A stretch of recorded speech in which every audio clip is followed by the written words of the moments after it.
チューブは長さ 35mm の銅チューブを使用しています。コブラワックスをチューブに塗ります。これによって下巻きするときにスレッドがチューブ上で滑りにくくなります。スレッドを下巻きします。テール方向に3周ほど巻いたら余分なスレッドをカットします。再びテール方向に下巻きしていきます。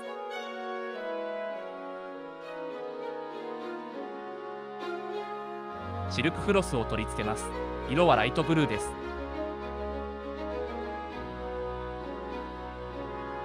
シルクフロスを長さ 5mm ほどになるまで巻きます。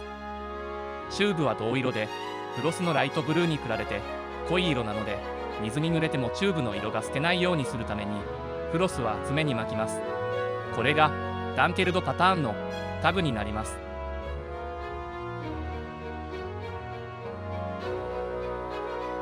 フロスを巻き終えたらフロスをスレッドで固定します。スレッドは2周ほど巻きます。フロスの余りをカットします。オーバルティンセルを取り付けます。巻いていくティンセルがテール側に来るようにティンセルを取り付けていきます。コブラワックスをスレッドに塗ります。ダビング剤をスレッドに巻きつけやすくするためです。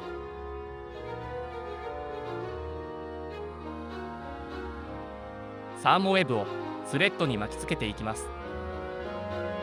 サーモウェブがスレッドに巻きつけにくいときはサーモウェブを少し水に濡らすとサーモウェブのまとまりが良くなります。今回の動画においてもサーモウェブを少し水に濡らしています。サーモウェブをチューブに巻いていきます。サーモウェブが足りなくなったら先ほどと同様の手順でフロスを足しながらサーモウェブをチューブに巻きつけていきます。動画では5から6回ほどサーモウェブを継ぎ足しています。比較的多い回数だと思います。より簡単にうまくダビング剤をスレッドに巻きつける方法を知っている方、ぜひコメント欄などでアドバイスをください。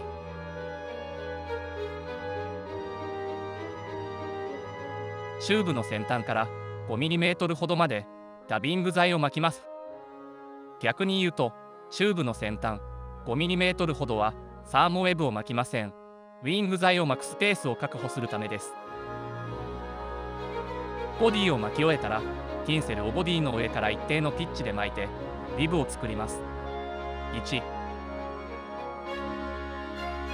2、3、4、5回ほど。今回はティンセルをチューブに巻きました。ティンセルがボディの端まで来たらティンセルをスレッドで固定します。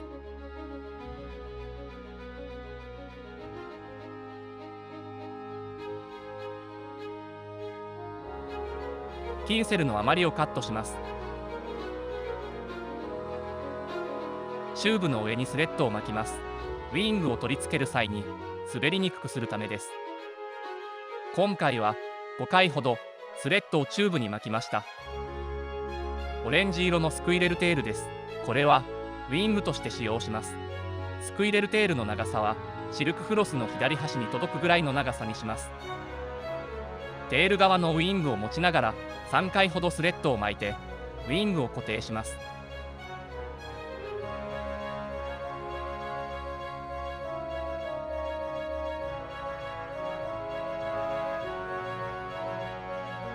ウィングの余りをカットします。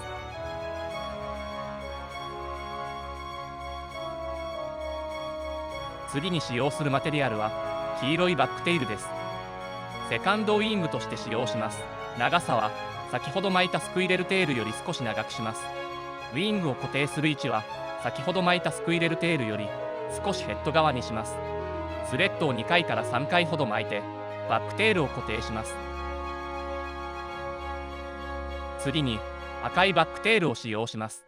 サードウィングとして使用します。長さは先ほど巻いた黄色いバックテールより少し長くします。ウィングを固定する位置は先ほど巻いた黄色いバックテールより少しヘッド側にします。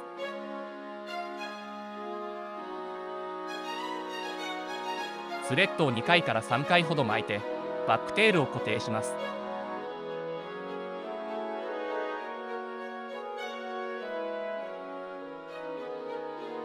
次に青いバックテールを使用します。長さは先ほど巻いた赤いバックテールより少し長くします。ウィングを固定する位置は先ほど巻いた赤いバックテールより少しヘッド側にします。スレッドを2回から3回ほど巻いてバックテールを固定します。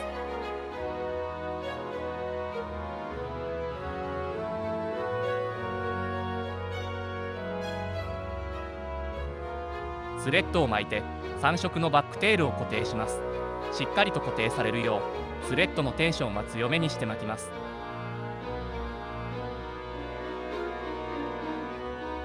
ウィングの余りをカットします。ヘッドの右下から左上にかけてバックテールをカットします。ヘッド側に近づくにつれてマテリアルの量が減るようなテーパを作るイメージです。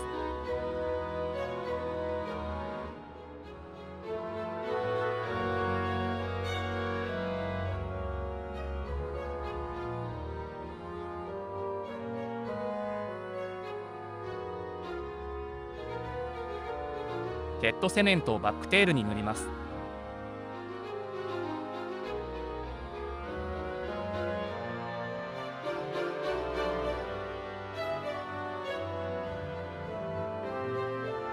バイスを180度回転させます。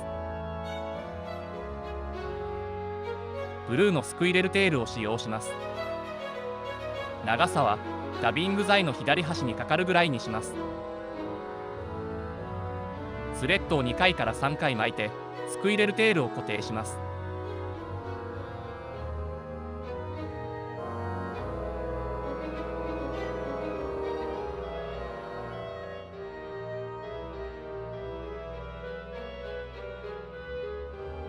スクイレルテールの余りをカットします。ヘッドセメントを塗ります。バイスを180度回転させます。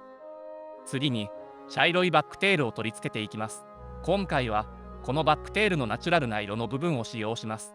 長さはこれまでつけたウィングより少し長くします。ウィングを固定する位置はこれまで巻いたバックテールより少しヘッド側にします。スレッドを2回から3回ほど巻いてバックテールを固定します。次にピーコックハールを使用していきます。今回はピーコックアイの部分のピーコックハールを使用します。ピーコックの長さはバックテールより少し長くします。スレッドを巻いてピーコックを固定していきます。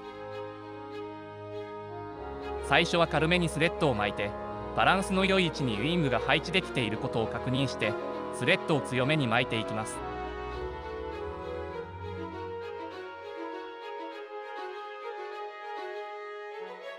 ピーコックの余りをカットします。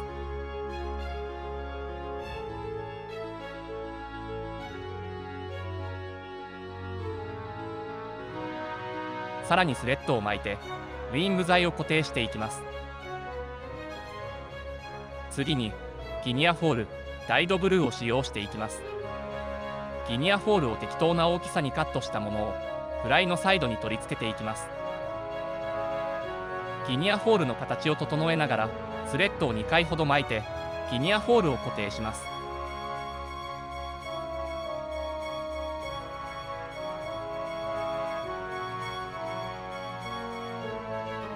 バイスを180度回転させます。こちらのサイドにも先ほどと同様にギニアフォールをサイドに取り付けていきます。ギニアフォールの形を整えながらスレッドを2回ほど巻いてギニアフォールを固定します。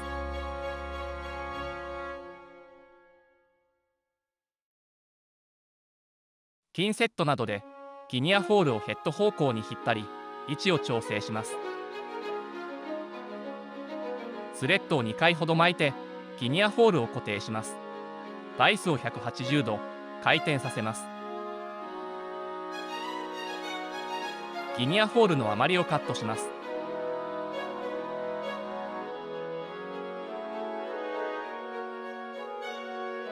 スレッドを巻いてヘッドを作っていきます。長さは 3mm ほどです。下のマテリアルが捨てないぐらいの量のスレッドを巻きます。ウィップフィニッシャーでスレッドをチューブに固定します。1、2、3、4回巻いてフィニッシュです。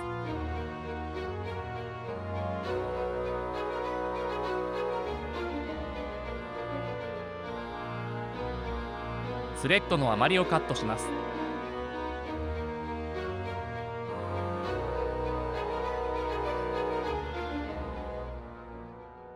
ヘッドセメントをヘッドに塗ります。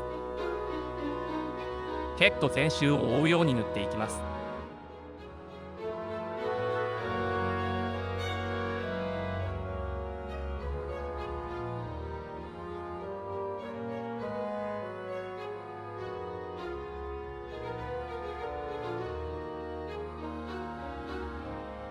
ヘッドセメントを塗り終えたらヘッドセメントを乾かすためフライをしばらく置いておきます。ヘッドセメントが乾いたらその上から赤色のマニキュアを塗ります。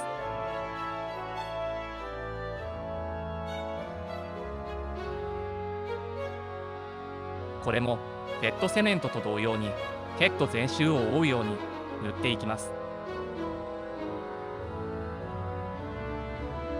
マニキュアを塗り終えたらそれを乾かして完成です。